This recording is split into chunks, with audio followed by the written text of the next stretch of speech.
shirka bisha June haddii la diido maxaa sameynaysiin ma dagaalamaysiin waxay la tahay haddaan dagaalamayno haddaba maana nimaaneen halkaas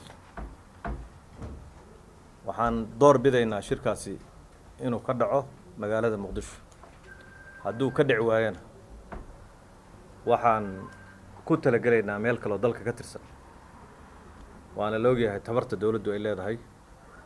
iyo xayndaabka inta ay ka taliso meel kale oo dalka ka tirsan ayaa lagu qaban doonaa shirkaas markii Muqdisho ay suurtagali weydo maamul goboleed anaga ka nimid baa dadkaan oo dhan maamul goboleedka ka yimaadeen meel kale ma cirka laga yimid waa deegaanadeennii meesha rabnaan ku qabsan karnaa oo kale hadday Muqdisho dhici weydo arrinta kale oo xukuumadda cusub waa proposal waa soo jeedin loo arkay xal in xukuumadda hadda shaqeynaysa ay ku fashilantay mandate-kii dadku loo xil saaray oo ay ahayd inay dalka gaarsiiso wixii laga hadlayo dastuurka oo dhammaystiran oo afti loo qaaday dalka amnigiisa oo dalka oo dhan oo la xasiliyo doorashooyin qof iyo coda oo la gaarsiiyo dalka way ku fashilantay marka mandate-keedii way ku fashilantay waxaa la soo jeediyey qofka fashilma ama kooxda fashilanta in lagu bedelo maana dhihin annagu hal ku bedelo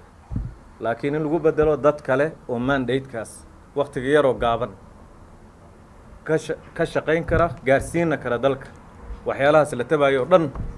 oo xukuumaddii iyo dawladdii la rabay inay ka shaqayso waxay ku fashilantay inta yartahay gobolka Banaadir oo laga shaqaynayay ayayba ku fashilantay inay amni sugto inay dhaqaalihii dalka in iskuuladii isku socodkii isbitaaladii waxa la maray in la yiraahdo qofka dhaawaca lama qaadi karo oo aamin ambulance oo iska voluntary ah oo qaadi jirta dhaawaci in la yiraahdo lama qaadayo halkaas horta baashi ay ka rogatay marka xukuumadda hadda jirtaahay way ku fashilantay mandate-kaas ra'iisul wasaaruhu hogaamiyo waxaana dadka lagu xushay waxa la yiri xasilooni dalku ku jira laakiin afar qof oo heshiisa waxba tari mayso dalka macna uma fadhido madaxweynaha iyo ra'iisul wasaaruhu way salaamaan oo isku qoslaan wasiiradu ra'iisul wasaaraha ay u nacamleeyaan wax ay dalka macna u leedahay iyo faa'iido u leedahay ma jirto wax dalka faa'iido u leh waxa weeye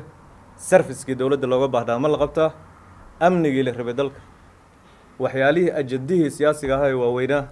oo dastuurkii iyo electionkii ma laga shaqaynayaa ma lagu aamini karaa dadka hadda jira marka taasaa keentay proposalkaas in la soo jeediyo waxaan loo soo jeedinayo waxa weeye madaxweynaha weeye hadda waxay la tahay xukuumadda asaga unbaa bedeli kara madaxweynaha proposalkaas loo soo jeediyo talo waa shalay waa kii yiri talahana la siiyo talo waa in la siiyaa shalay uu ku dhawaaqay mar walba waa la dhaliilaahay yiri talaha la siiyo taladii uu ficneed maanta waa u malaynaysaa inay halkan ka soo baxdo dhaliil tiro badan xitaa aan loo jeedin laakiin talooyin wax ku oola oo dad odayaal ah professor ah oo wasiirro iyo xilal waaweyn dalkan ka soo qabtay hadda xisbiga hogaaminaya dalka u naxaya inay talooyinkaas hadda madaxweynaha siinayaan hadduu madaxweynuhu marka talo u bukay taladii waa tan ah maanta waa loo hayaa waxaan rajaynaynaa inuu u dhaga nuglaan doono haddii la yiraahdo ama santiin